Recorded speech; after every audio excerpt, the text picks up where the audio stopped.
전화가 왔을 때 동그란 통화 버튼을 아무리 눌러도 전화를 받을 수 없어서 불편한 적 있으셨죠? 이 버튼을 쓱 밀어내야만 전화를 받을 수 있는데, 특히 손에 물이 묻었거나 장갑이라도 낀 상태라면 전화 받기가 정말 불편합니다. 하지만 이제 걱정하지 마세요. 오늘 알려드리는 간단한 설정만으로 밀지 않고 버튼을 톡 누르기만 하면 전화를 받을 수 있습니다. 게다가 휴대폰 화면을 보지 않아도 누가 전화했는지 바로 읽어주고, 집에서는 스피커폰이 자동으로 켜지게 할 수도 있습니다. 오늘은 전화를 훨씬 편하게 받을 수 있는 숨겨진 기능 4가지를 정리해 보겠습니다. 시작 전에 구독과 좋아요 눌러주시면 앞으로도 우리 부모님들 스마트하게 만들어 드릴게요. 첫 번째 꿀팁은 발신자 이름 읽어주기입니다. 중요한 일을 하고 있는데 휴대폰이 저 멀리 있는 상황, 그때 전화가 오면 급한 전화일까 궁금한 적이 있으시죠? 누구에게 전화가 왔는지 확인하러 발걸음을 옮겼는데 막상 스팸 전화일 때는 신경 쓴 게 허탈하기도 합니다. 이럴 때 화면을 보지 않아도 누가 전화했는지 알 수 있는 편리한 기능이 있는데요. 벨소리와 함께 핸드폰이 발신자의 이름을 읽어주는 아주 유용한 기능입니다. 먼저 휴대폰을 켜시고 화면 오른쪽 위를 아래로 쓸어 내려줍니다. 톱니바퀴 모양의 설정 아이콘을 눌러줍니다. 화면을 아래로 내려서 접근성을 찾아 눌러줍니다. 그 다음 입력 및 동작을 찾아서 눌러주세요. 이어서 전화 받기 및 전화 끊기 메뉴를 누른 뒤 발신자 이름 읽어주기를 선택하고 초록색이 나오도록 기능을 켜줍니다. 그리고 발신자 이름 읽어주기 부분을 눌러주시고 항상으로 선택해 주시면 설정이 끝납니다. 아들, 이제 전화가 오면 휴대폰을 보지 않아도 누가 전화했는지 알 수 있고, 스팸 전화라면 벨소리가 울려도 무시할 수 있겠죠? 두 번째 꿀팁은 터치로 전화 받기입니다. 매번 전화가 올 때 통화 버튼을 옆으로 밀면서 받으셨죠? 설거지라도 하고 있는 중에 전화가 오면 손에 물기가 있어서 옆으로 잘 밀어지지도 않습니다. 이때 이 설정만 해두시면 손가락 터치 한 번에 전화를 받을 수 있는데요. 먼저 설정창에서 아래로 내려서 접근성을 찾아 눌러줍니다. 그 다음 입력 및 동작을 찾아서 눌러주세요. 이어서 전화 받기 및 전화 끊기 메뉴를 누른 뒤 맨 위에 전화 받기 제스처가 드래그로 돼 있으실 거예요. 그걸 한 번 누르기로 변경해 줍니다. 이제는 전화가 오면 옆으로 넘기지 않고 터치 한 번으로 전화를 받을 수 있습니다. 하지만 휴대폰 기종에 따라 설정하는 창이 없을 수 있는데요. 이럴 때 활용할 수 있는 다른 방법을 알려드리겠습니다. 세 번째는 음성으로 전화 받기입니다. 운전 중이거나 음식을 하는 중이라면 전화 받기가 곤란해지는 상황이 생기는데요. 이때는 손가락 톡도 아니고 전화 받아 같은 말 한마디에 손을 쓰지 않고도 전화를 받을 수 있는 기능이 있습니다. 먼저 설정에 들어간 뒤 아래로 내려주시고요. 유용한 기능을 찾아 눌러줍니다. 그리고 빅스비 메뉴를 눌러줍니다. 빅스비를 처음 사용하시는 분들이라면 초기 설정 창이 뜰 텐데요. 빅스비가 여러분의 목소리를 듣기 위해 필요한 거니까 순서대로 따라해 주시면 됩니다. 초기 설정이 끝나면 중간에 호출 없이 말하기를 눌러줍니다. 그리고 사용 안함을 한번 누르시고 사용 중으로 바꿔주세요. 그러면 앞으로 전화가 올 때 전화 받아 라고 이야기하면 전화를 편하게 받을 수 있습니다. 네 번째는 볼륨 버튼으로 전화 받기입니다. 이 기능은 화면을 터치할 필요 없이 휴대폰의 오른쪽 볼륨 버튼을 눌러서 바로 전화를 받을 수 있는 기능인데요. 먼저 설정창에서 아래로 내려서 접근성을 찾아 눌러줍니다. 그 다음 입력 및 동작을 찾아서 눌러주세요. 다음으로 전화 받기 및 전화 끊기를 눌러주세요. 아래쪽에 보시면 음량 올리기 버튼 눌러 전화 받기가 있습니다. 그 버튼을 눌러서 활성화해 주세요. 이렇게 하면 화면을 터치하지 않아도 간편하게 오른쪽 볼륨키 한 번만 누르면 전화를 받을 수 있습니다. 다섯 번째는 자동으로 전화 받기인데요. 영업을 하시거나 전화를 매번 필수적으로 받아야 하시는 분들께는 정말 좋은 기능 중 하나입니다. 항상 귀에 이어폰을 끼고 일하시다가 업무상 중간중간 전화통화 자주 하시는 분들 많으시죠? 이 기능을 켜두시면 전화가 온 후에 몇 초 후 손도 안 대고 전화를 받을 수 있는데요. 먼저 설정창에서 아래로 내려서 접근성을 찾아 눌러줍니다. 그 다음 입력 및 동작을 찾아서 눌러주세요. 이어서 전화 받기 및 전화 끊기 메뉴를 누른 뒤 자동으로 받기를 눌러줍니다. 이때 사용 안함을 눌러서 사용함으로 바꿔주세요. 대신 이 기능을 사용할 때는 블루투스 기기나 헤드셋이 연결되어 있어야 합니다. 아래 전화가 왔을 때 몇 초 후에 받을지 설정도 할 수 있습니다. 이제 전화가 왔을 때 설정한 시간이 지나면 자동으로 전화가 받아집니다. 한 가지 단점이 있다면 스팸 전화, 광고 전화 모두 선택할 수 없이 자동으로 받아진다는 건데요. 음성으로 통화를 받을 수는 있지만 아직 음성 명령으로 통화를 종료하는 기능은 없다고 합니다. 갤럭시에서 이런 부분은 업데이트를 해주면 좋겠네요. 이번에는 전화를 걸고 받을 때 내가 자주 사용하는 화면으로 설정하고 매번 한 번씩 더 눌러줘야 했던 귀찮은 조작을 자동화시키는 고급 설정 꿀팁을 알려드릴게요. 첫 번째는 키패드 화면 고정입니다. 전화를 걸려고 전화 앱을 열 때마다 어떨 때는 키패드가 바로 보여서 번호를 누를 수 있는데 어떨 때는 통화 기록이 먼저 보여서 불편한 적이 있으셨죠? 앞으로는 언제나 키패드 화면이 먼저 뜨게 고정해 보겠습니다.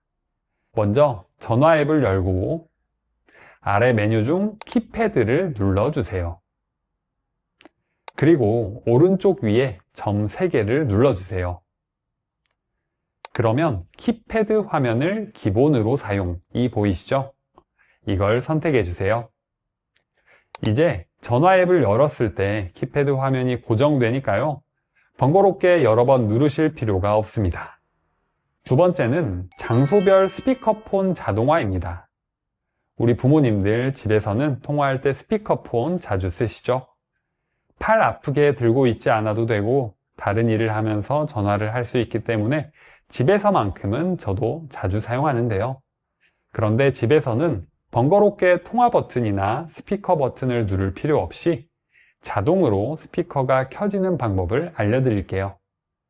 먼저 전화 앱에 들어가서 오른쪽 위 점 3개를 눌러주세요.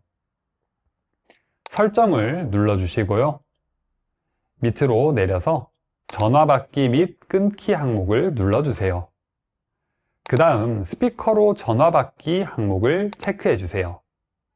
그런데 밖에서도 스피커폰이 켜지면 난감하겠죠?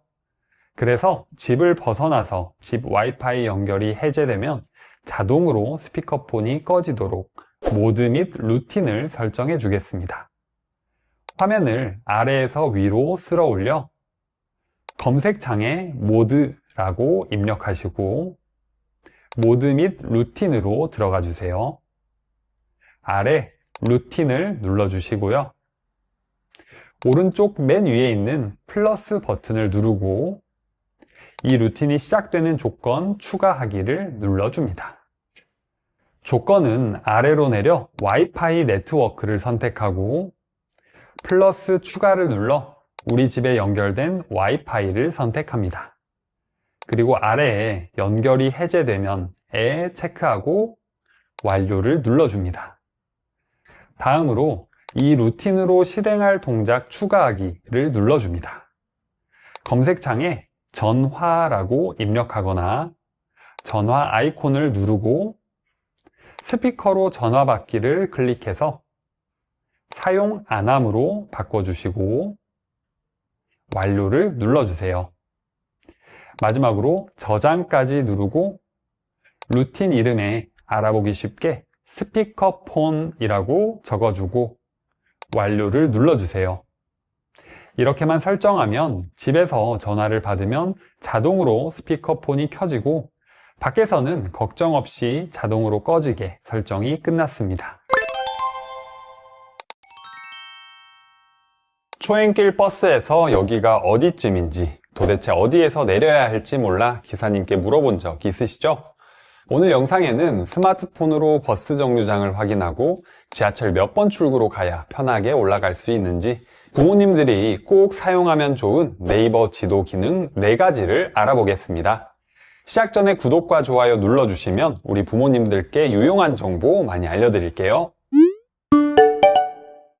먼저 네이버 지도 앱 설치 방법에 대해 알려드리겠습니다. 만약 설치가 돼 있으신 분들은 왼쪽에 적힌 시간으로 바로 이동해 주세요. 먼저 플레이 스토어를 열어줍니다. 검색창에 네이버 지도를 입력하고 설치 버튼을 꾹 눌러주시면 됩니다. 설치가 끝났으면 앱을 열어주세요. 필수 약관은 읽어보신 후 동의해 주시고요. 네이버 지도 이용 시 여러 가지 알림을 받아야 하니까 알림은 허용으로 해주시고 위치 정보는 앱 사용 중에만 허용으로 선택해 주세요. 이제 어플은 설치가 되었으니 지도 앱의 기본적인 조작법을 익혀보도록 하겠습니다. 어려운 거 없으니까요. 천천히 잘 따라와 주세요. 먼저 첫 번째로 현재 위치 확인 및 지도 이동하기입니다. 지도에 있는 파란 점이 여러분이 서 있는 위치입니다. 지도를 손가락 하나로 가볍게 터치해서 위아래로 움직일 수 있는데요. 그럼 주변을 살펴보실 수 있습니다. 두 번째로 확대 축소, 글씨 크게 보기입니다. 글씨가 작아서 좀 더 크게 보고 싶으시면 손가락 2개를 화면에 대고 벌려주시면 지도가 커지고 반대로 손가락 2개를 모으면 지도가 다시 작아집니다. 세 번째는 글씨 크기 조정하기입니다. 지도를 보실 때 글씨가 너무 작아서 답답하셨던 적 있으시죠? 위 버튼을 누르신 후 톱니바퀴 버튼을 눌러 설정으로 들어가 주세요. 설정 메뉴에서 지도 버튼을 눌러 지도 글자 크기를 오른쪽 끝에 가장 큰 글씨로 조정해 주시면 됩니다. 이렇게 설정하면 지도에 있는 글씨가 훨씬 커져서 눈이 편해집니다. 네 번째는 방향 조정 및 3D 입체 보기입니다. 네이버 지도는 항상 북쪽을 향하게 설정이 되어 있는데요. 그래서 조금은 헷갈리실 수 있습니다. 이럴 때는 손가락 2개를 화면에 대시고 원하는 방향으로 돌려주시면 지도가 같이 돌아갑니다. 만약 동서남북 방향이 헷갈리실 때는 나침반 버튼을 눌러주면 화면 위쪽이 북쪽으로 설정되어 금방 지도처럼 확인할 수 있습니다. 마지막으로 손가락 2개를 화면에 대고 위로 쓱 밀어 올려 보세요. 그럼 건물들이 입체적으로 바뀌면서 현재 위치 보기가 훨씬 수월해집니다. 자, 지금까지 기본적인 조작법과 설정법을 알아봤는데요. 이제 어르신들이 자주 사용하실 만한 네이버 지도 꿀팁들을 알려드리겠습니다. 먼저 첫 번째 꿀팁은 대중교통 마스터하기입니다. 버스나 지하철 타실 때 어떤 버스를 타야 하나, 탔다가 정류장을 놓치지는 않을까 하고 불안했던 적 있으시죠? 이제는 네이버 지도로 이 모든 걱정을 한 번에 해결할 수 있습니다. 먼저 지도 상단에 길 찾기 버튼을 누르고 출발지와 도착지를 설정해 주세요. 그 다음 아래쪽 버스 모양 아이콘이 뜨면 눌러줍니다. 그러면 경로들이 쭉 뜨는데 맨 위에 보이는 최적 경로순 부분을 한 번 더 누르면 다양한 정렬 기준이 나옵니다. 최소 도보는 걸음이 불편하신 분들을 위한 도보가 짧은 경로고요. 최소 환승은 환승이 번거로우신 분들을 위해 환승 횟수가 가장 적은 경로로 안내해 줍니다.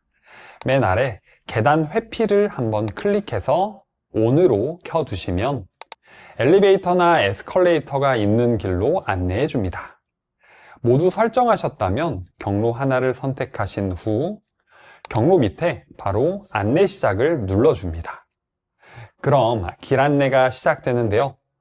걸어가야 하는 곳은 점선, 버스로 이동하는 곳은 버스 색깔의 선이 보이게 됩니다. 밑으로 내려보면 어떤 버스를 타야 하는지, 그리고 버스 도착 시간까지 뜨게 됩니다. 이렇게 시간까지 정확히 알 수 있으니까 미리 정류장에 가서 기다릴 필요도 없고요. 출발지에서 이동 시간을 예상하고 움직일 수 있어서 편리한데요. 또 정류장 이동 옆에 화살표를 눌러보시면 내가 이동하는 정류장들이 전부 뜨게 됩니다. 내가 내릴 정거장이 몇 정거장 남았는지 볼 수 있어서 하차 전에 미리 준비하실 수 있겠죠? 그리고 가장 유용한 기능이 있는데요. 바로 음성 안내 기능입니다. 이 기능을 켜두시면 전체적인 경로를 실시간으로 알 수 있고 어디서 내려야 하는지 놓치지 않을 수 있는데요. 화면 오른쪽 밑에 세 줄 모양을 눌러주세요. 음성 안내 오프를 한번 눌러서 ON으로 바꿔줍니다. 안내 음성 크기를 좌우로 이동시켜 키우거나 줄일 수 있습니다. 안내 항목은 기본 안내부터 하차 안내 항목이 있는데요. 기본 안내는 전체적인 경로를 모두 음성으로 알려주는 기능이고요. 하차 안내는 하차할 때만 음성으로 알려주는 기능입니다. 안내가 시작되면 다른 앱을 사용하셔도 화면 왼쪽 위에 길 안내가 뜨게 되는데요. 눌러보시면 어플에 들어가지 않아도 남은 경로를 확인할 수 있어 훨씬 유용합니다. 두 번째 꿀팁은 시니어 맞춤 길찾기입니다. 계단 없이 편안하게 걸어갈 수 있는 경로를 찾아주는 기능인데요. 무릎이 안 좋으시거나 계단이 부담스러우신 분들에게 아주 유용한 기능입니다. 먼저 출발지와 도착지를 설정하는 방법인데요. 네이버 지도 앱을 켜시고 화면 오른쪽 위에 길찾기 버튼을 눌러주세요. 그러면 출발지와 도착지를 입력하는 화면이 나옵니다. 보통은 위치를 자동으로 잡아주는데요. 조금 더 정확하게 내 위치를 맞추고 싶으시다면 내 위치를 클릭하셔서 지도에서 선택을 눌러줍니다. 그러면 지도에서 정확히 내 위치를 지정할 수 있습니다. 출발지를 설정하셨다면 이제 도착지를 설정해야 하는데요. 도착지 입력을 눌러주세요. 검색창에 가고 싶은 장소의 주소나 상호명을 입력하시고 아래 목록에서 선택해 주세요. 출발지와 도착지 설정을 마치면 화면 아래쪽에 버스, 자동차, 사람 모양의 아이콘이 보일 겁니다. 여기서 사람 모양 아이콘이 도보 경로인데요. 이 아이콘을 눌러줍니다. 그럼 아래쪽에 큰 길 우선과 계단 회피라는 경로 선택지가 나오게 됩니다. 계단 회피 경로는 무릎이나 허리가 불편하신 분들을 위해 계단이 없고 엘리베이터나 에스컬레이터가 있는 길로 안내를 해주는 기능인데요. 이 기능을 터치하여 활성화한 후 아래쪽에 있는 따라가기를 눌러줍니다. 그럼 내가 보고 있는 방향에 맞게 지도가 움직이면서 따라가기 쉽게 길 안내가 시작됩니다. 만약 좁은 골목을 피하고 싶으시다면 큰 길 우선을 선택하실 수도 있습니다. 다만 주의하실 점이 있는데요. 계단이 없는 길로 피해가는 경로이기 때문에 때로는 더 돌아서 가는 경우가 있습니다. 매번 그렇지는 않지만 경로를 선택하기 전에 거리를 한번 확인해 보는 것이 좋겠죠? 시니어분들을 위한 지도 활용법 세 번째 꿀팁은 거리뷰 기능입니다. 거리뷰 기능은 길을 사진으로 보여주는 기능인데요. 초행길이라 헷갈릴 때 주변을 미리 확인하는 용도로 사용하시면 좋습니다. 먼저 지도에서 가고 싶은 장소를 검색해서 클릭해 주세요. 화면 오른쪽을 보시면 별 모양 아래 동그란 아이콘이 보이실 거예요. 그게 바로 로드뷰 아이콘인데요. 이걸 눌러주세요. 그러면 지도에 파란색 선들이 표시되면서 파란색 핀 모양 아이콘이 생깁니다. 이 파란 핀을 손가락으로 움직여서 사진을 보고 싶은 위치에 갖다 놓아주세요. 지도 위에 작은 사진이 뜨는데 이 사진을 눌러주세요. 눌러주시면 화면이 거리뷰 모드로 바뀝니다. 손가락으로 화면을 돌려서 주변 건물의 간판이나 모습을 확인할 수 있습니다.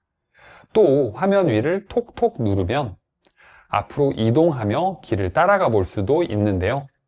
이렇게 건물이 어떻게 생겼는지, 횡단보도는 어디 있는지 미리 확인하면 실제로 그 길을 갈 때 훨씬 수월하게 움직일 수 있습니다.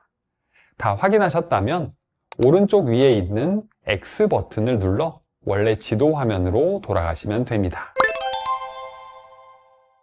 네 번째 꿀팁은 생활 편의 기능입니다. 네이버 지도는 길 찾기 외에도 내 위치에서 가까운 병원이나 약국을 찾아주는 편리한 기능도 있는데요. 먼저 지도 앱을 켜줍니다. 현재 위치를 확인해 주세요. 지도 상단을 보시면 음식점, 카페, 옆으로 넘겨보시면 약국, 응급진료 등의 버튼들이 보이는데요. 약국 버튼을 눌러주면 내 주변의 약국들을 지도에서 보여줍니다. 아래 목록 보기를 눌러주시면 주변 약국들의 리스트들이 뜨는데요. 위쪽 관련도 순을 누르고 거리 순으로 변경해 주세요. 그러면 현재 내 위치에서 가장 가까운 약국부터 보여줍니다. 해당 약국을 방문하시려면 아래 길 찾기 버튼을 눌러주세요. 버스나 도보 등 이동수단을 선택해 주시고 따라가기를 눌러서 지도를 보며 이동해 주시면 됩니다. 또 응급진료를 눌러보시면 주변 가까운 병원들이 뜨는데요. 위급한 상황이나 병원에 가셔야 할 때 유용하겠죠. 만약 맛있는 저녁을 드시고 싶으시면 상단에 음식점을 눌러주세요. 그러면 주변 음식점들이 쭉 뜨게 됩니다. 해당 음식점을 가족이나 친구에게 공유하고 싶으시다면 해당 음식점을 한번 클릭해 주세요. 클릭하시면 공유 버튼이 보일 텐데요. 이걸 눌러줍니다. 그리고 카카오톡 눌러주시고요. 한 번 더 카카오톡을 눌러주세요. 보내고 싶은 친구를 선택해서 보내기를 눌러주시면 됩니다. 상대방은 받은 링크만 누르면 지도에서 그 위치를 바로 확인할 수 있어서 위치를 여러 번 설명할 필요가 없어집니다. 모임 장소로 위치를 공유할 때 아주 편리하겠죠?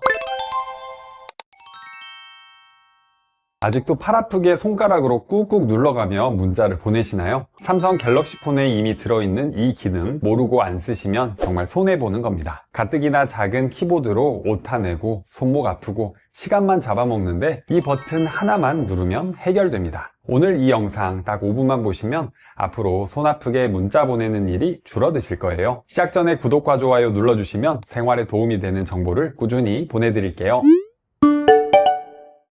가장 먼저 알려드릴 기능은 바로 음성으로 문자 입력하기입니다. 문자나 카톡 할 때 자판 하나하나 누르다가 손가락 아프셨던 적 있으시죠? 오타가 계속 나서 지웠다 쓰고를 반복하고 아유 답답해 이러신 적은요? 특히 문자를 길게 보낼 때는 정말 스트레스입니다. 이제는 힘들게 그러지 마세요. 그냥 말하기만 하면 문자가 자동으로 입력되는 기능이 있습니다. 먼저 문자나 카카오톡을 열어주세요. 입력창을 터치해 주세요. 그럼 키보드가 올라오죠? 여기 키보드 왼쪽 아래를 보시면 마이크 모양 버튼이 있는데요. 이게 바로 음성 입력 버튼입니다. 이 위치 꼭 기억해 주세요. 이제 이 마이크 버튼을 한번 눌러주세요. 누르면 이렇게 파랗게 변하는데요. 그리고 말하고 싶은 내용을 그냥 말하면 됩니다. 오늘 날씨 정말 추우니 목도리하고 외출하세요. 자, 보세요.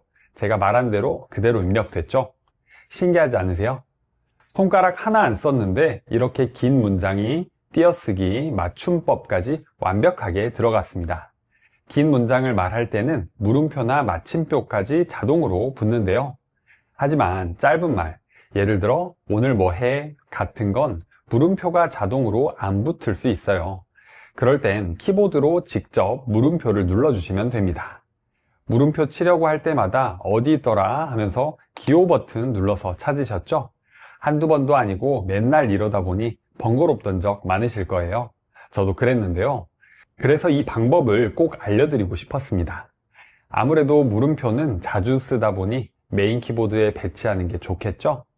키보드 오른쪽 아래에 마침표 버튼 보이시죠? 이걸 꾹 길게 눌러보세요. 그럼 기호를 바꿀 수 있는데요. 저는 자주 쓰는 물음표로 바꾸겠습니다. 그럼 말하고 나서 바로 물음표를 찍을 수 있어서 더 편해집니다. 근데 이게 끝이 아닙니다. 이 기능은 문자에만 쓰기엔 너무 아까운데요. 유튜브 댓글 달 때도 네이버 검색할 때도 어디든 마이크 버튼만 있으면 사용이 가능한데요. 자, 한번 실전에 사용해 볼까요? 유튜브 댓글창을 눌러주세요. 키보드가 나오면 왼쪽 아래 마이크 버튼을 눌러주세요. 잘 들었습니다. 감사합니다. 잘 적혔다면 오른쪽에 등록을 눌러주세요. 자, 어떠세요? 손가락 안 쓰고도 댓글이 달리죠? 오늘 영상 보시고 지금 바로 이 영상 댓글창에 음성으로 댓글 달아봅니다. 한번 남겨보세요. 처음엔 어색하실 수 있지만 한 번만 써보시면 아, 이게 이렇게 편한 거였구나 하실 겁니다. 이제 손 아프게 치지 마시고 편하게 말로 쓰세요. 마지막으로 주의하실 점입니다. 빨리 말하면 입력이 잘 안 될 수 있어요. 예를 들어 사람 이름을 입력할 때 이렇게 천천히 또박또박 말해야 정확합니다. 김철수 한 글자씩 천천히 말해주세요. 두 번째는 예약 문자 보내기입니다. 다들 한 번쯤 이런 경험 있으시죠? 손주 생일이나 기념일을 깜빡하신 적이요. 그럴 때마다 얼마나 속상하셨을까요? 내가 또 깜빡했네. 나이 들어서 그런가? 이렇게 자책하지 마세요. 예약 문자 기능만 알면 이런 걱정이 끝입니다. 미리 보내두면 생일 당일 아침에 축하 메시지가 자동으로 전송되거든요. 손주가 일어나자마자 할머니, 할아버지 축하 메시지를 보면 얼마나 좋아하겠어요? 자, 한번 해볼까요? 카카오톡을 열어주세요. 손주 채팅방에 들어가서 입력창 옆에 플러스 버튼을 눌러주세요. 아래로 조금 내리시면 예약 메시지가 보입니다. 이걸 눌러주세요. 날짜는 손주 생일 당일을 선택해주세요. 시간은 아침 9시쯤 어떨까요? 학교 가기 전에 받으면 좋아하겠죠? 이제 메시지를 쓸 건데요. 아까 배운 음성 입력 기억하시죠? 바로 써먹어 볼게요. 메시지 창을 눌러주세요. 키보드가 뜨면 마이크 버튼 누르고 말해주세요. 사랑하는 우리 손주 생일 축하한다. 항상 건강하고 행복하게 자라렴. 보세요. 길게 말해도 오타 하나 없이 잘 작성해 줍니다. 타자로 이렇게 긴 문장 쓰려면 얼마나 힘들었겠어요? 다 작성했으면 오른쪽 상단에 예약 버튼을 눌러주세요. 자, 이제 생일날 아침이 되면 자동으로 메시지가 전송됩니다. 앞으로는 깜빡해도 걱정할 필요 없겠죠? 만약 날짜를 잘못 입력했다면 채팅방 왼쪽 플러스 버튼을 눌러주세요. 아래로 내려 예약 메시지를 눌러주세요. 그러면 밑에 예약 목록 보기가 있는데요. 그걸 눌러주면 이렇게 예약된 문자들을 볼 수 있습니다. 수정할 문자를 클릭해서 오른쪽 점 3개 버튼을 눌러주세요. 편집 버튼을 눌러서 날짜를 수정해 주시면 됩니다. 세 번째 꿀팁은 바로 번호 공유입니다. 친구가 전화로 번호를 불러줄 때 받아 적다가 틀린 적 많으시죠? 이제 걱정하지 마세요. 연락처를 휴대폰에서 바로 공유하면 됩니다. 채팅창 옆에 플러스 버튼을 눌러주세요. 아래로 내려서 연락처를 눌러주세요. 그 다음 연락처 보내기를 눌러서 보낼 연락처를 선택하시고 상단에 전송을 눌러주세요. 그러면 이렇게 연락처 전송이 완료됩니다. 연락처를 받으셨다면 저장하셔야겠죠? 받은 연락처를 눌러주세요. 새로 만들기를 눌러주세요. 연락처를 저장할 때도 음성 입력을 쓸 수 있습니다. 이름 입력란을 눌러서 키보드가 뜨면 마이크를 눌러주세요. 그 다음 이름을 읽어주시면 됩니다. 김철수. 잘 적혔다면 아래 저장 버튼을 눌러 저장해 주세요. 네 번째 꿀팁은 책갈피 설정입니다. 이런 일 겪어보셨죠? 친구가 다음 주 화요일 2시에 땡땡 카페에서 만나자 했는데 막상 화요일이 되니까 몇 시였지? 무슨 카페였지? 생각 안 나신 적이요? 채팅방을 올리고 겨우 찾았는데 또 까먹고 또 올라가서 찾고 너무 번거로우셨죠? 이제는 걱정하지 마세요. 중요한 문자는 따로 저장해 둘 수 있습니다. 카카오톡을 열어주세요. 채팅방에 들어가서 중요한 메시지를 꾹 눌러주세요. 그러면 책갈피 설정이 보이는데요. 이걸 눌러주세요. 그러면 아래 보시면 동그란 책갈피 버튼이 생기는데요. 클릭해 보시면 책갈피로 설정한 채팅들이 쭉 뜨게 됩니다. 채팅을 클릭하시면 이 대화를 나눴던 그때로 이동시켜 줍니다. 이제는 중요한 문자는 책갈피 설정으로 까먹는 일에 대비할 수 있겠죠? 자, 다섯 번째 마지막 꿀팁입니다. 바로 채팅방 고정하기인데요. 딸한테 카톡하려고 카톡을 열었는데 광고, 스팸 문자가 엄청 쌓여 있어서 딸 채팅방이 안 보였던 적 많으시죠? 중요한 가족 채팅방이 광고에 밀려서 맨 아래로 내려가면 찾느라 눈도 아프고 시간만 가더라고요. 이제 그러지 마세요. 자주 연락하는 사람은 맨 위에 딱 고정시켜 두면 됩니다. 채팅방을 꾹 눌러주세요. 그러면 채팅방 상단 고정이 뜨는데요. 이걸 눌러주세요. 그러면 이렇게 고정 아이콘이 생기면서 채팅방이 상단에 고정됩니다. 앞으로 광고 문자가 많이 와도 중요한 채팅방은 상단에 고정되어 있으니 밀릴 일은 없겠죠? 고정을 해제하시려면 채팅방을 다시 꾹 눌러서 채팅방 상단 고정 해제를 눌러주시면 됩니다. 혹시 아직도 벽에 걸린 종이 달력에 볼펜으로 일정을 하나하나 적고 계신가요? 만약 삼성폰 쓰시는 분들이라면 오늘 영상 절대 놓치시면 안 됩니다. 오늘 영상 하나면 휴대폰 캘린더로 일상의 불편함을 완전 편리하게 바꿀 수 있습니다. 무려 10가지 꿀 기능들을 휴대폰이 어려운 분들도 따라할 수 있게 천천히 설명드릴 테니까 끝까지 시청해주세요. 시작 전에 구독과 좋아요 눌러주시면 생활에 도움이 되는 정보 꾸준히 보내드릴게요. 삼성 캘린더 앱은 갤럭시 폰의 기본으로 설치된 앱인데요. 홈 화면을 아래에서 위로 올려주세요. 그러면 아래 검색창이 뜨는데 검색창에 캘린더를 검색해주세요. 이런 어플이 뜬다면 준비는 끝난 겁니다. 만약 뜨지 않는다면 다시 설치해 주셔야 하는데요. 플레이스토어에 들어가셔서 캘린더라고 검색해 주시면 이렇게 생긴 어플이 뜨는데요. 이걸 설치해 주시면 됩니다. 자, 첫 번째 꿀팁은 홈 화면에 캘린더 추가하기입니다. 매번 캘린더 앱을 검색해서 들어가는 것도 번거롭습니다. 그래서 홈 화면에 캘린더를 설치해 보겠습니다. 홈 화면 빈 곳을 꾹 눌러주세요. 화면 아래에 위젯을 눌러주세요. 상단 검색창을 클릭해서 캘린더를 검색해 주세요. 그러면 캘린더 앱이 뜨는데요. 이걸 눌러주세요.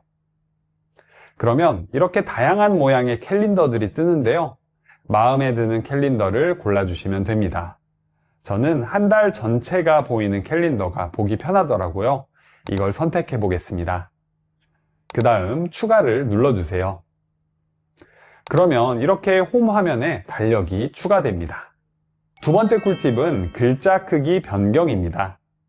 앱을 실행했는데 글씨가 너무 작아서 잘 안 보이신다고요? 그렇다면 글씨를 키워 보겠습니다. 삼성 캘린더 앱을 열어주세요. 왼쪽 상단에 세 줄 모양을 눌러주세요. 그리고 우측 상단의 톱니바퀴 모양을 눌러주세요. 그러면 캘린더 스타일 변경이 보일 텐데요. 이걸 눌러주세요. 아래 일정, 제목, 글자 크기를 오른쪽으로 쭉 이동시켜 주시면 글자가 커집니다. 아래 일정 색상도 진하게 또는 연하게 설정할 수 있어요. 마음에 드는 스타일로 변경해 주시면 됩니다.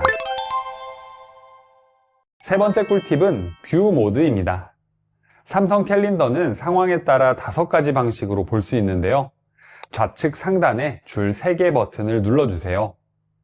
상단을 보시면 연, 월, 주, 일, 그리고 일정별로 선택할 수 있는데요. 연을 선택하시면 이렇게 1년 12개월을 한 화면에 확인할 수 있습니다.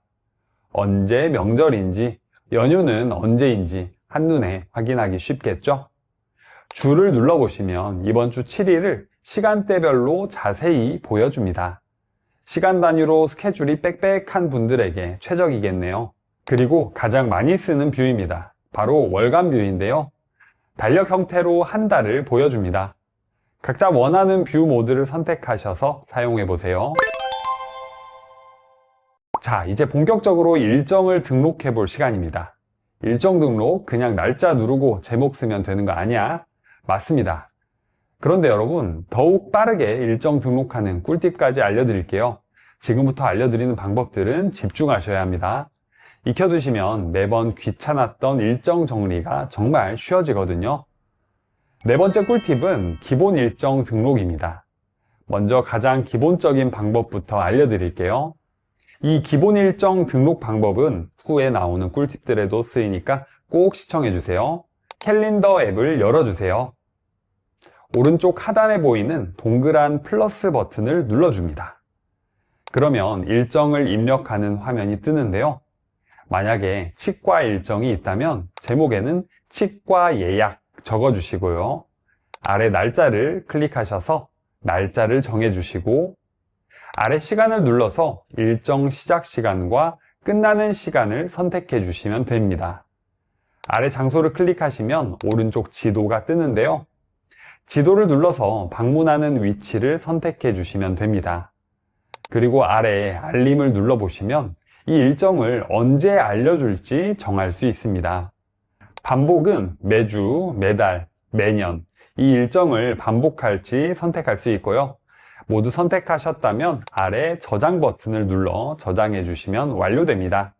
그러면 이렇게 일정이 추가된 걸 확인할 수 있는데요. 수정을 원하시면 일정은 한번 클릭해 주세요. 한 번 더 눌러주세요. 그러면 하단에 메뉴가 뜨는데요. 편집 버튼을 눌러주세요. 그러면 이렇게 일정을 수정할 수 있습니다. 일정을 등록했는데 날짜를 수정하고 싶다면 일정을 꾹 눌러서 수정할 날짜로 이동시켜주면 간단하게 날짜 변경이 가능합니다. 지금 알려드린 방법은 가장 기본적이면서도 꼭 알아야 하는 기능들이었는데요. 지금부터는 신기하고 유용한 기능들에 대해 알려드리겠습니다. 다섯 번째 꿀팁은 자동 일정 등록입니다. 삼성 캘린더는 여러분이 제목에 쓰는 내용을 AI가 분석해서 자동으로 날짜와 시간을 인식하는 아주 신기한 기능이 있는데요. 플러스 버튼을 눌러주세요. 일정 등록 창에서 제목창에 내일 오후 3시 병원이라 적어보겠습니다. 그러면 이렇게 자동으로 내일 날짜로 설정되고 오후 3시로 시간이 설정됩니다. 여기서 주의사항이 있는데요.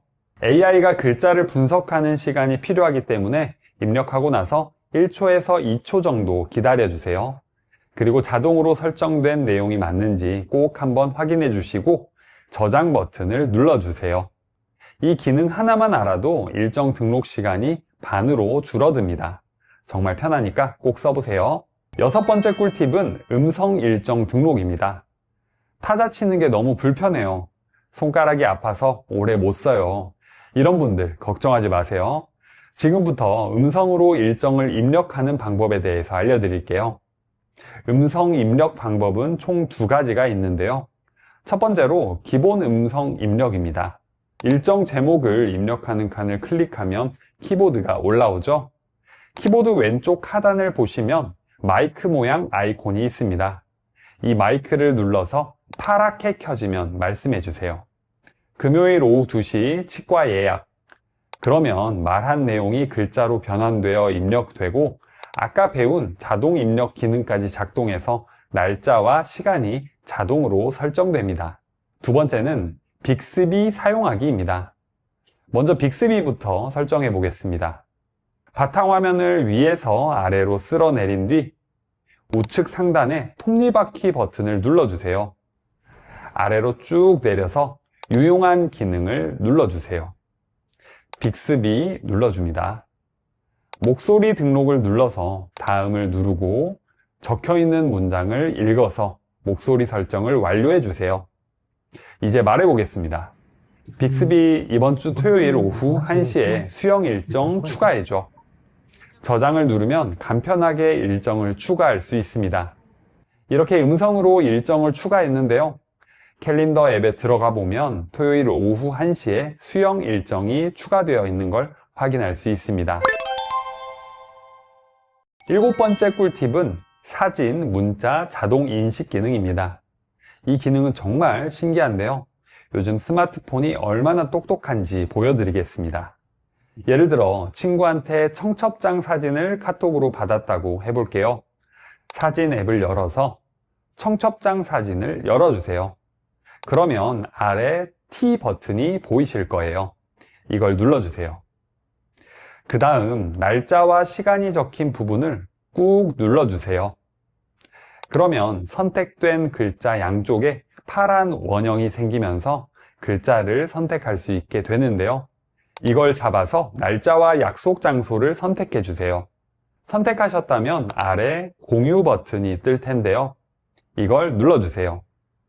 그 다음 오른쪽으로 넘겨서 더보기 버튼을 눌러주세요. 그러면 캘린더 앱이 보이는데요. 클릭하시면 이렇게 일정 제목과 시간이 자동으로 적용되는 걸 확인할 수 있습니다. 확인해 보시고 이상이 없다면 한번 클릭해서 적용해 주시고 저장을 눌러 저장하시면 끝입니다. 다음으로 병원이나 미용실 예약하면 문자로 예약 확인 문자가 오죠. 문자에 적힌 일정도 한 번에 캘린더에 저장할 수 있는데요.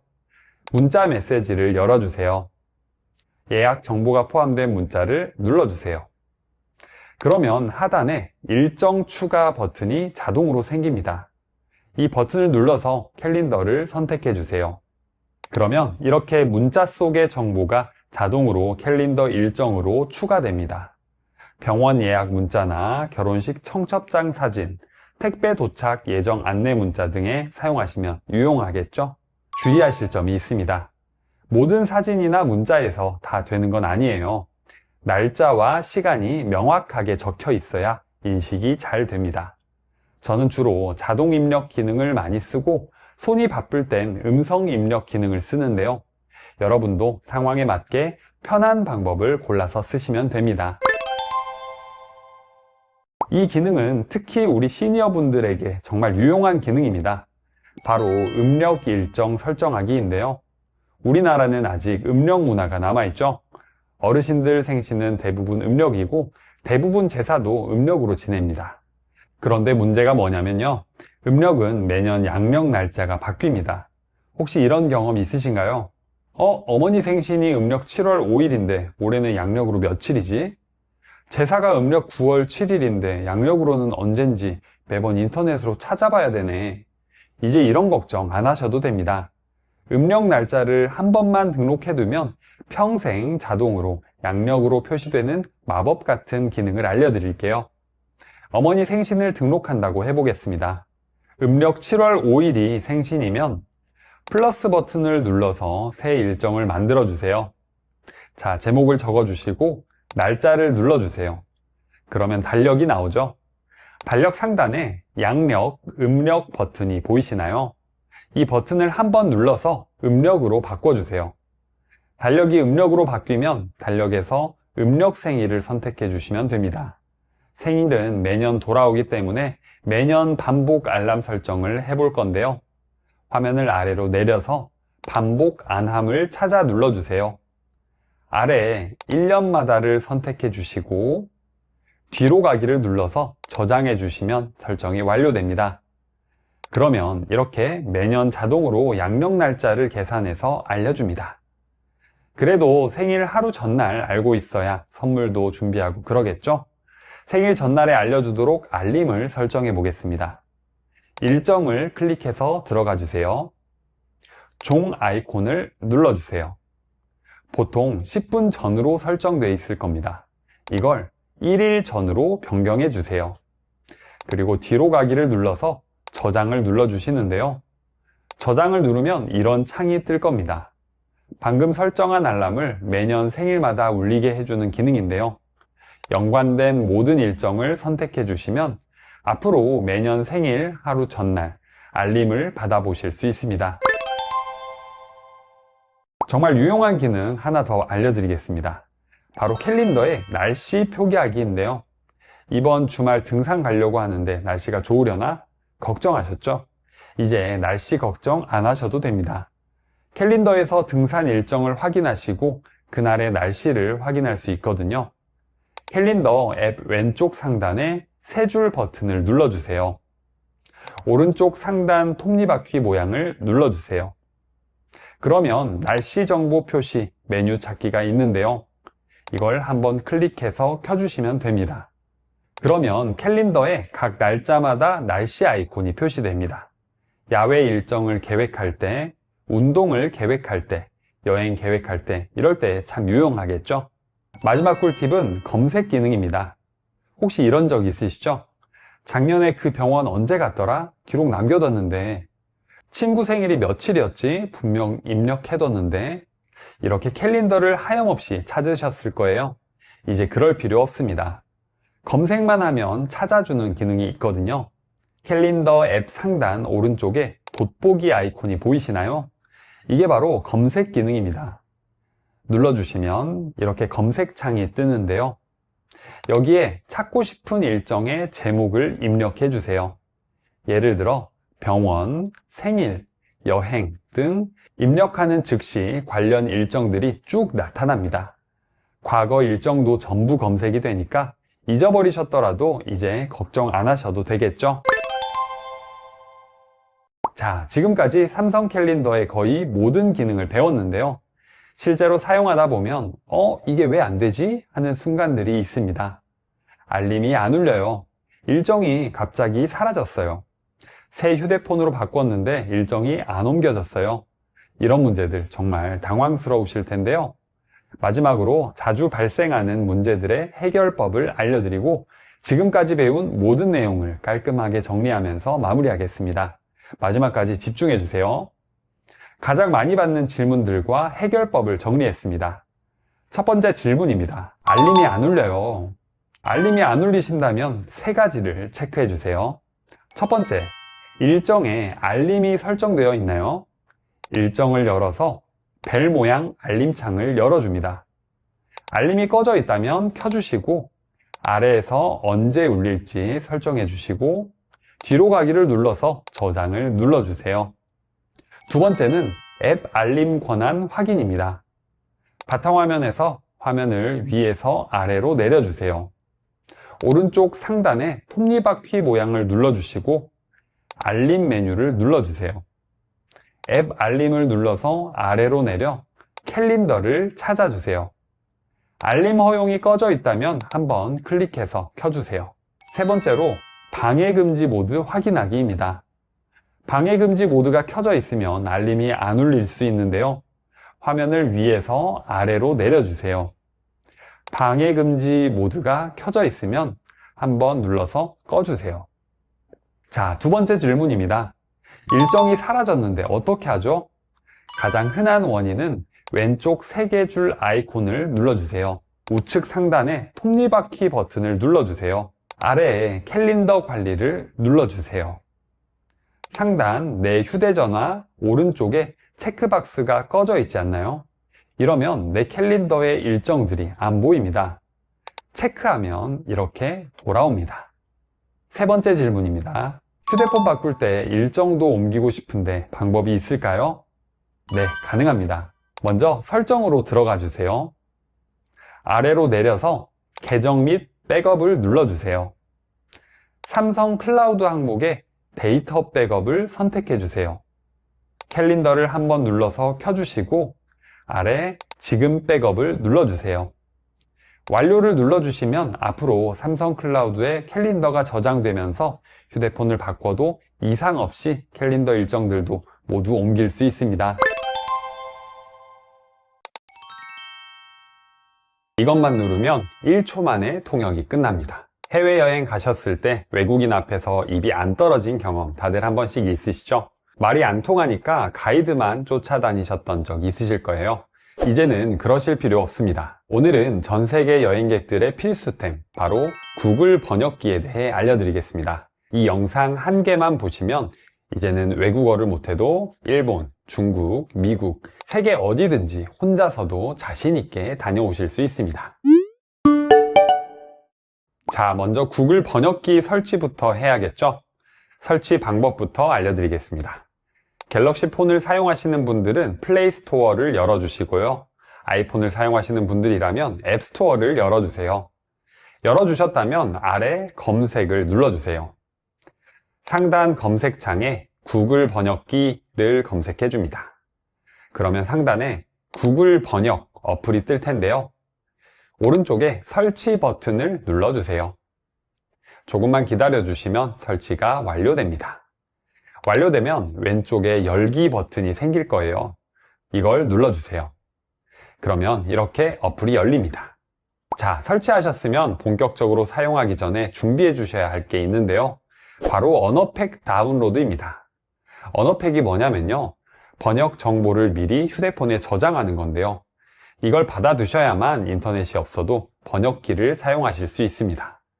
실제로 현지 공항 도착해서 데이터가 안 터지는데 언어팩을 안 받아서 번역기를 못 쓰신 분들 정말 많으세요. 그때 가서 받지 마시고 지금 미리 받아 놓으세요. 어떻게 하는지 바로 보여드릴게요. 앱을 처음 열어주시면 화면 아래쪽에 언어가 2개 보이실 겁니다. 왼쪽에 적힌 언어를 오른쪽 언어로 번역해 주는 건데요. 예를 들어서 일본 여행을 가신다면 왼쪽은 한국어로, 오른쪽은 일본어로 설정해 주시면 됩니다. 언어 부분을 눌러보시면 여러 언어들이 쫙 뜨는데요. 상단에 돋보기 아이콘이 있습니다. 눌러서 일본어를 검색해 주세요. 찾으셨으면 언어 이름 옆에 아래를 가리키는 화살표가 보이시죠? 이걸 눌러주세요. 그러면 다운로드 창이 뜹니다. 다운로드 버튼을 눌러주세요. 일본 가시면 일본어, 베트남 가시면 베트남어를 미리 받아두시는 겁니다. 참고로 영어는 처음부터 깔려 있어서 따로 다운받지 않으셔도 됩니다. 이제부터 본격적으로 사용 방법에 대해 알아보겠습니다. 이거 하나만 알아도 오늘 영상 90%는 성공입니다. 첫 번째로 자동 번역 기능입니다. 실시간으로 내가 말하는 언어를 설정한 언어로 바로 번역해 줍니다. 식당에서 음식 주문할 때, 택시 탈 때, 호텔에서 체크인할 때 말만 하시면 실시간으로 대화할 수 있습니다. 먼저 화면 아래쪽에 대화라고 쓰인 버튼을 눌러보세요. 처음에는 마이크 사용 권한을 묻는데 앱 사용 중에만 허용을 눌러주시면 됩니다. 화면 가운데를 보시면 빙글빙글 도는 별 모양이나 마이크 모양이 있을 텐데요. 이게 자동으로 돌아가고 있다면 자동 감지 모드가 켜진 건데요. 그 상태로 말해 보겠습니다. 화장실이 어디죠? 그러면 이렇게 내가 설정한 언어로 실시간으로 번역해 줍니다. 내가 한국어로 말하든 상대방이 외국어로 말하든 버튼을 따로 누르지 않아도 괜찮습니다. 듣고 알아서 척척 통역해주는 아주 똑똑한 기능입니다. 외국인과 대화할 때 아주 유용하겠죠? 여기서 더 신기한 기능이 있는데요. 오른쪽 위에 있는 말풍선 아이콘을 눌러보세요. 화면이 위아래로 나뉘면서 반대편 글씨가 뒤집히는데요.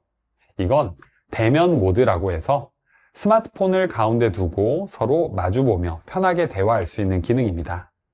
이전에는 스마트폰을 내가 쓰고 보여주고 내가 쓰고 보여주고 이렇게 반복하셨을 텐데요. 이제 그럴 필요가 없습니다. 스마트폰을 테이블 가운데 딱 두고 외국인과 서로 마주보며 실시간으로 대화가 가능합니다. 두 번째로 기본 텍스트 번역입니다. 방금은 음성으로 대화하는 게 핵심이었죠. 그런데 시끄러운 곳이나 조용해야 하는 곳에서는 글자로 입력해서 보여주는 게 더 좋을 때가 있습니다. 어떻게 사용하는지 바로 알아볼까요? 왼쪽 한국어를 눌러보시면 이렇게 다양한 언어들이 뜨는데요. 오른쪽 상단에 돋보기 아이콘을 클릭해서 한국어를 검색하셔서 눌러주세요. 다음으로 오른쪽도 눌러 어떤 언어로 번역할지를 선택합니다. 일본어로 번역할 거니까 일본어를 검색해서 선택하겠습니다. 그러면 언어 설정은 끝났는데요. 가운데 화살표를 눌러서 위치 변경도 가능하니까 참고해주세요. 두 언어를 다 선택하셨다면 텍스트 입력창에 번역할 문장을 입력해주세요. 안녕하세요. 혹시 화장실이 어디일까요? 자, 그러면 이렇게 바로 아래쪽에 자동으로 일본어로 번역이 되는 걸 확인하실 수 있습니다. 아래쪽 스피커 아이콘 보이시나요? 눌러보시면 일본어로 직접 읽어주기까지 하는데요. こんにちは。あなたのトイレはどこですか? 인터넷이 안 돼서 음성 번역이 안 될 때는 참 유용하게 쓸 수 있겠죠? 자, 이제 진짜 중요한 기능 나갑니다. 다음으로 사진 번역 기능인데요. 식당에 갔는데 메뉴판을 못 읽어서 주문하기 어려웠던 적이 있으시죠? 그럴 때는 구글 번역기의 사진 번역 기능을 이용해 보세요. 하단 오른쪽에 카메라를 눌러주세요. 처음 사용하신다면 사진 촬영 허용창이 뜰 텐데요. 앱 사용 중에만 허용을 눌러주세요. 계속을 눌러주시고요. 번역할 메뉴판을 촬영해 주세요. 촬영하시면 아래 언어 설정 창이 뜨는데요. 왼쪽에 번역할 언어를 선택해 주시고 오른쪽을 눌러 한국어를 클릭해 주시면 짜자잔! 그러면 이렇게 실시간으로 번역이 되는 걸 확인할 수 있습니다. 글씨가 너무 작아서 잘 안 보이시면 두 손가락을 화면에 대고 펼쳐 보세요. 그럼 확대가 되면서 훨씬 보기 편하실 거예요. 아무리 좋은 통역 앱도 우리가 말을 애매하게 하면 엉뚱한 소리를 할 때가 있습니다. 나는 분명히 말했는데 왜 못 알아듣지? 싶으실 때는 아래 4가지 요령만 기억하시면 됩니다. 첫 번째로 주어 넣기입니다. 우리는 보통 늦었어요 라고 말하지만 번역기는 내가 늦은 건지 상대가 늦은 건지 헷갈려 합니다. 그러니까 제가 늦었어요 라고 저를 꼭 넣어서 말씀해 주세요. 알려주세요 보다는 저한테 알려주세요가 번역이 더 잘 될 거예요. 두 번째로 짧게 끊어서 말하기입니다. 저는 한국 사람인데 도와주세요 라고 길게 이어서 말하기보다는 저는 한국 사람입니다 하고 멈추고 저를 도와주세요. 이렇게 한 문장에 한 가지 내용만 담는 게 좋습니다. 세 번째로 존댓말 사용하기입니다. 신기하게도 AI는 반말보다 존댓말을 더 잘 알아듣습니다. 물 줘 보다는 물 주세요 라고 말할 때 인식률이 확 올라갑니다. 마지막으로 조용한 곳에서 사용하기입니다. 주변이 너무 시끄러우면 내 목소리가 묻힐 수 있습니다. 그럴 때는 조용한 곳으로 이동해서 스마트폰 마이크를 입 가까이에 대고 천천히 말씀해 주시면 됩니다. 자, 지금까지 구글 번역기 사용법과 주의사항을 알려드렸는데요. 번역과는 관련이 없지만 마지막으로 알아두면 좋을 중요한 사항이 있습니다. 공항에서 쓰셨던 종이 항공권 보딩 패스를 그냥 쓰레기통에 버리시나요? 절대로 그러시면 안 됩니다. 항공권에 있는 바코드나 QR코드에는 여러분의 이름이나 전화번호 같은 소중한 개인정보가 다 들어있거든요. 이걸 그냥 버리면 정보가 유출될 수 있습니다. 버리실 때는 반드시 잘게 찢어서 버려주셔야 합니다. 즐거운 여행의 마무리는 내 정보를 지키는 것까지라는 사실 꼭 기억해 주세요. 이제 스마트폰 하나만 있으면 언어 장벽 때문에 여행을 망설일 필요가 전혀 없겠죠? 오늘 영상이 도움이 되셨다면 구독과 좋아요 눌러주시고 주변에 여행 가시는 가족분들, 친구분들에게도 이 영상을 공유해 주세요. 잘 들었습니다 댓글 한마디가 저에게는 큰 힘이 됩니다.